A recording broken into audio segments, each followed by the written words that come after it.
Hello, everyone, and welcome back for another PD video. This one is on investigating effective questions, and we are going to use this note catcher. You feel free to download it in your email, but our note catcher for September that has our strategies and everything on it, just so you can follow along with me in this video. So, thank you so much for your time. Now, I will say that this is a very interactive PD. So if you were at the in-person one, you know that you were doing it all. But because this is virtual, this is a little bit different. So it's just gonna be a little bit more informative, but it should still give you a sense of where we're going and why we are doing effective questions. Now, when you came into the in-person PD, you saw this screen.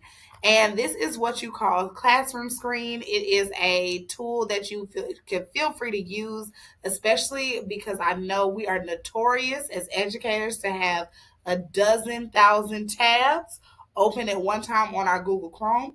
And instead of you having 1,000 tabs and don't know what you're looking for, I suggest that you use Classroom Screen. Now, it is a $36 a year subscription. However, there is a free version, but you just can't save the screens and flip between multiple. Like, let's say if I wanted to go back to some that I saved over a while, you can do that with the paid version, but you won't be able to do that with the unpaid version. So just to keep that in mind, but you can have your agenda up there, you can have your objectives up there, lessons, all that good stuff. You can embed different things into the classroom screen. Timers, you can put a spinning wheel for it to call students' names, and you can preload it and all that good stuff. So even if you work on sound level during groups and stuff like that, there's a sound level tool in here. It's so many widgets that you can use in real time, stickers, stopwatches, all the good stuff. I can go on and on and on about Classroom Screen, but you will see me use it from time to time, especially in our PD sessions. So I definitely suggest to try this from time. Try this sometimes, especially if you have multiple preps, because you can make multiple screens. And every time a new class comes in, you already have it ready to go. And you don't have to worry about writing absolutely everything on your board, but you actually have a screen that you can go back and reference throughout the class. So that is that tool. But now let's get into the actual PD. Now that we got us a little nugget for today, why are we looking at effective questions, or what our goals are for today? Is that we want you to understand that pre-planned effective questions guide students to the DOK level that we really want them to be. And the goal is for you to be able to create and incorporate effective pre-planned questions into your lessons to align with the DOK levels and the standard to encourage higher order thinking for all students. Not few students, not some students, not most students, but all students in your classroom. So why did we go into effective questioning? Well, we looked at data from walkthrough tools throughout last school year, and we noticed even on the Dutchtown end that formative assessment was our lowest scoring piece of our rubric. And when we went to our district meeting, we also noticed that that was also the lowest scoring one for the entire county. So Henry County Schools decided that we should focus in on our effective questions that directly align with our formative assessments. What we notice is that teachers check for understanding. They might not check for all students, but they check for some students. You check for understanding, but are you really being intentional about those questions that you're asking? Probing questions, things throughout the lesson. Are you really looking at how you're going to gauge where students are and where they need to go? So that's why we're going to take a moment to actually internalize what effective questions are. So I'm going to give you a couple strategies today. And the first strategy that we're going to start off with is our fan and pick strategy. Now, because this is a pre-recording or a recorded video, you're not going to be able to hear the sound on the YouTube video. So I'm just going to talk through it so you can at least see it in real time. So this teacher is a science teacher, and he is showing the fan and pick strategy to his students. He's modeling it first for them, and then he's going to go into actually explaining it. So the goal for this is that you have 4 students in a group, and you're going to have one student that is actually going to fan the questions, right? Because the questions are already pre-made and they're already cut out, ready to go. He's going to fan the questions, and then the person directly in front is going to pick the question and ask that question to the person sitting next to them. So then the girl you see is now answering the question that the other student asked. Okay. So then what happens from the next part? Well, what you're going to see next is that this student, who is also in that four square, is going to be the person that is going to be the coach and is going to extend what the answer choice was. That person is going to either agree with the person who answered, disagree with the person who answered, but either way, if they agree or disagree, they have to extend and give the why. Sometimes our students might not feel comfortable with going deeper into the materials, so we can always provide them with some type of question stems, discussion tools that they can use to help them answer those questions. But what this strategy really does, it makes sure peer accountability is happening.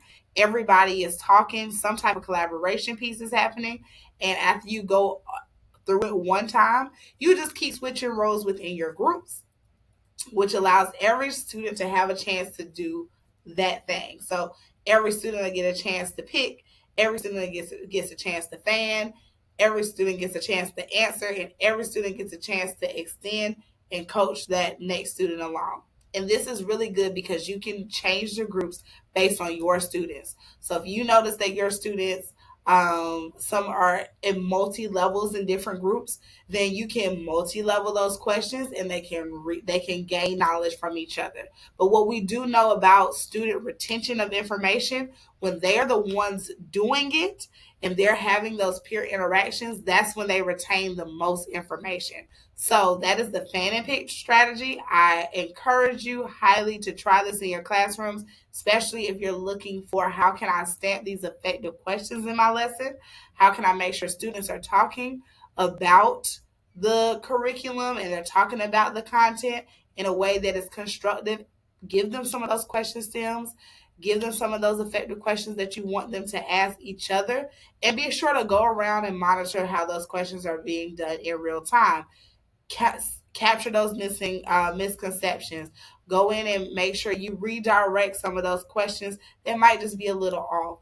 And it does take you, if they're going through it multiple times, then it gives you plenty of time to go and rotate and maybe even be a part of one of those groups. So I definitely suggest trying this strategy out in your class. And when we get to our feedback point of this video, I would love for you to go in and show me some, or tell me some things that you might notice or some things that you might want to change about this strategy based on your classroom. And this also can be a great feedback tool for you when you try it, to always send me and say, hey, Miss Scantleberry, I would love for you to come and see it. But or either to tell me I tried it in my classroom and these are some things that I noticed when doing the strategy in real time, and these are some things that I might want to change. So all of us are pretty much familiar with the ripple, think, pair, share. If you have been in education, you've probably heard of this strategy before. But if you haven't, no worries. This is a chance to kind of hear it and see it again.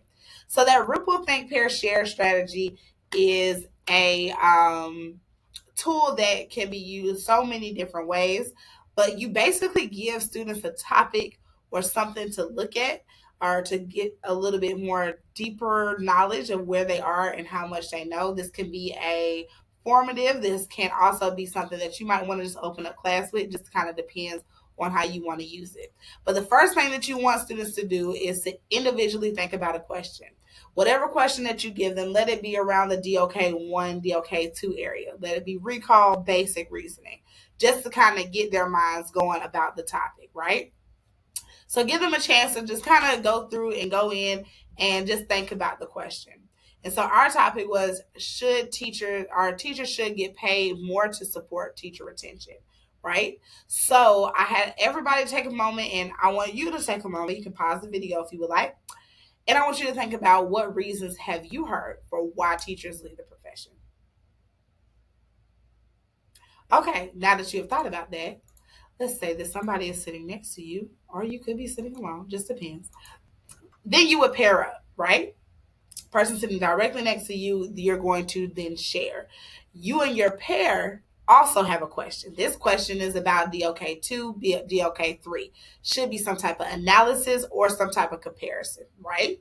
So now me and my partner are discussing, why do you think teacher retention is a challenge in some schools or districts more than others. So now we're having a discussion. We're talking about it. And in good teacher practice, I would suggest that you probably need a timer so you can stamp when they need to stop talking about it, because you know our students will talk all day, every day. And sometimes so do our teachers. So we'll see. So you want to make sure that you want to stop it, give them a chance to kind of reflect on it, right? So now they talk to their peer. Now this is where you come in as the teacher and you want to have a whole class discussion. Pose a question to the class. If teacher pay were increased significantly, how might that impact student achievement and school culture over time?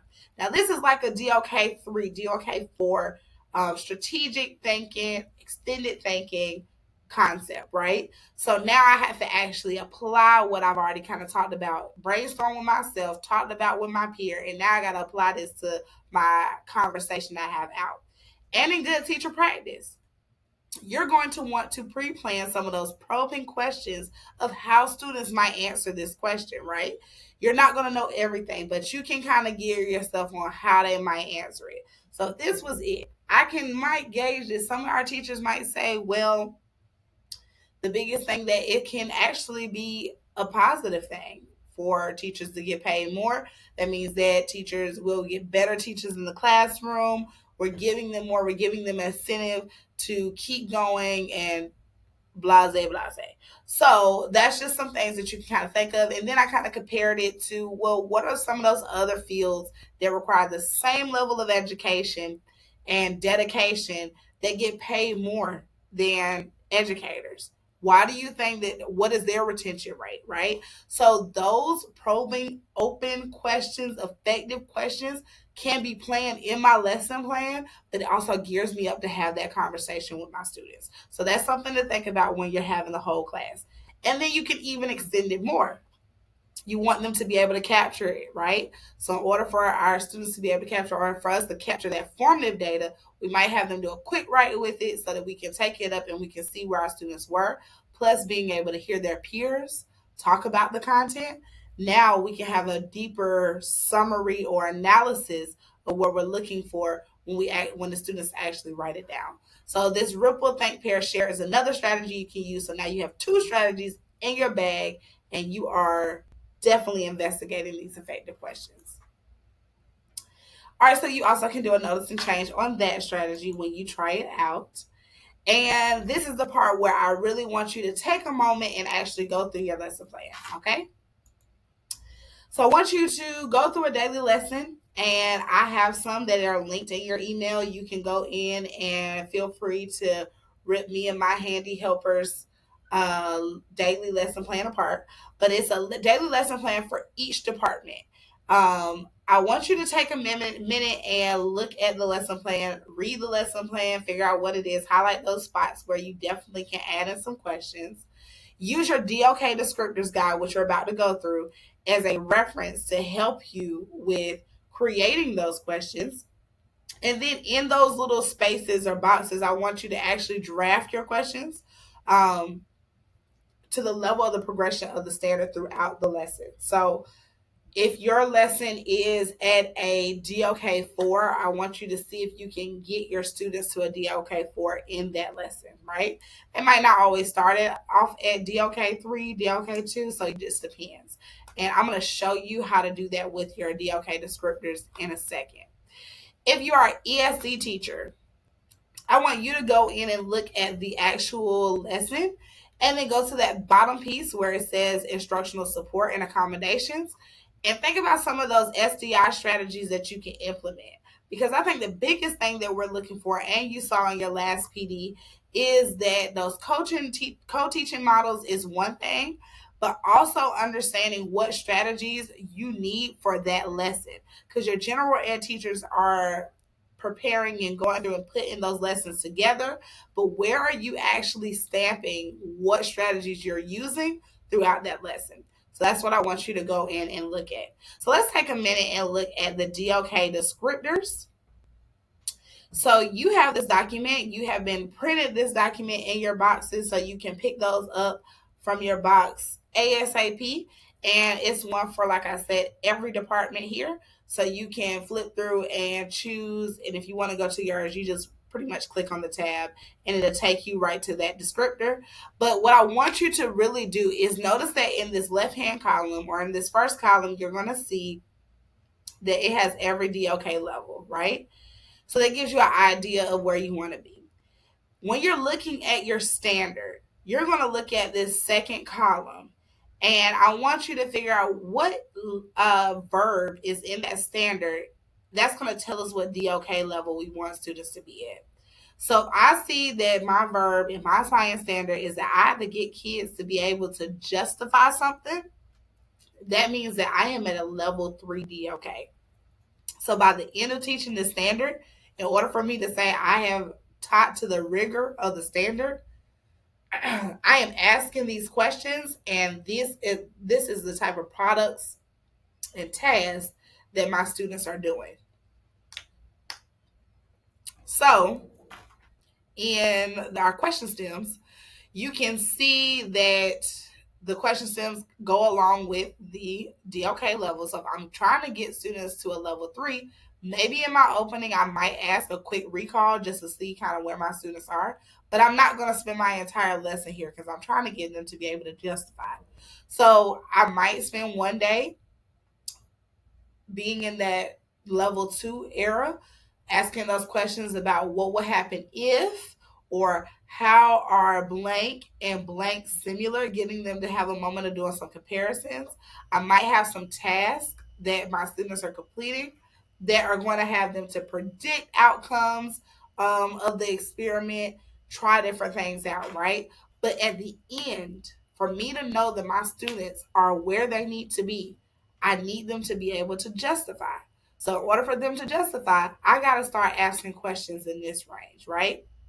I got to start asking those open-ended questions that are, can you justify your conclusion based on the data? It's not a yes or no. Let me see how you can do it, right? And in order for you to justify, I need you to take the claims with the scientific evidence, put that into a CER, right? I need you to be able to do all of that.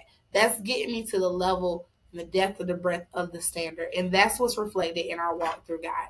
So go through, find your DOK descriptors, look and see where you ideally need to be and what students actually need to do in order to get there, right? And this should be a guide when you're creating and crafting those effective questions to go into your lesson plan. So let this be a guide. You have one already on hard copy, but you also have the digital copy as well. This is supposed to be there to help and support you. So then let's get into these daily lessons. What I will tell you, what I do know about these daily lessons are that they are participation loaded in, right? It is just a day. Okay, it is just one day, right? So I'm looking at this daily lesson. I had already marked what DOK I need to get to. It's got me doing a PSA video to students. It's getting them to brainstorm evidence. It's getting me to model this to the students, giving them a chance to identify the evidence. It's giving a chance to do a lot of things, right? Got links in there, all that good stuff. What you notice visually, it's a good lesson plan. It's a good day. Like, it's a good lesson, right? But what's not there is questions. And we need questions. We need those effective questions. So what I want you to take a second to do is go through the lesson plan, see those areas where, like, okay, I'm showing a video about climate change, but there is no questions into here as to how I'm gauging that my students are getting to that DOK 3. So look in your lesson plan, actually stamp those effective questions because that's what we want to see. Because when you stamp them in your lesson plan acts as a guide for how you should go through the week. You should be referring to that lesson plan all week long. All week long. Let it be a live and breathe as a live document to help guide you through what that instruction looks like in your class. So stamp those effective questions so you can be sure that you're asking those questions throughout your lesson. And so that is the biggest part. And so I want you to take some time after this video, go through and do that on your own, because that is the expectation and that's what we're looking for you to be able to do. So you're leaving here today with DOK descriptors for each department. So make sure you pick those up out of your box. If you do not see one in your box, please come and see me and I will give that to you. You're leaving with two strategies, the fan and pick strategy and the ripple strategy. If you're doing this in your classroom and you would love for me to just come and be a fly on the wall or to co-teach it with you, whatever it might be, please, please, please submit the feedback that's on the next slide, and I will come and see you, and I will put it on my schedule and on my calendar, because I love to be in your classrooms, because in your classrooms, y'all are doing amazing things, and I want to be invited. So please invite me to your classroom, because um, it makes the day just a little bit brighter for me. So please, please, please let me know when you're trying these strategies out in real time, and I'd love to come see it, give you feedback, or just sit and observe. And then also leave with the mindset to know that your questions should be planned, they should be purposeful, and they most definitely should be aligned with your standard and the rigor and the depth and the breadth of what you want students to be able to do. So here's some references from some things that I pulled for this presentation. So feel free to check those out as well. And last but not least, you want to, I'm going to go ahead and move myself over here. Last thing but not least, you want to make sure you fill out, scan this, and do the feedback for me. Let me know what you think. If you attended the session in person, still complete this, because I believe if I'm coming in to give you feedback, the only thing that's right is that you give me feedback as well. So I know how to plan instruction around you. If you notice, I just did a heart. Bam. All right. So thank you so much for your time. Enjoy the rest of your day. Wishing you the best. And if you need me, you know where to find me. But if not, call around. You'll find me. I'll come. And I am always here to support you as your IEF. So have a great day and see you soon. Bye.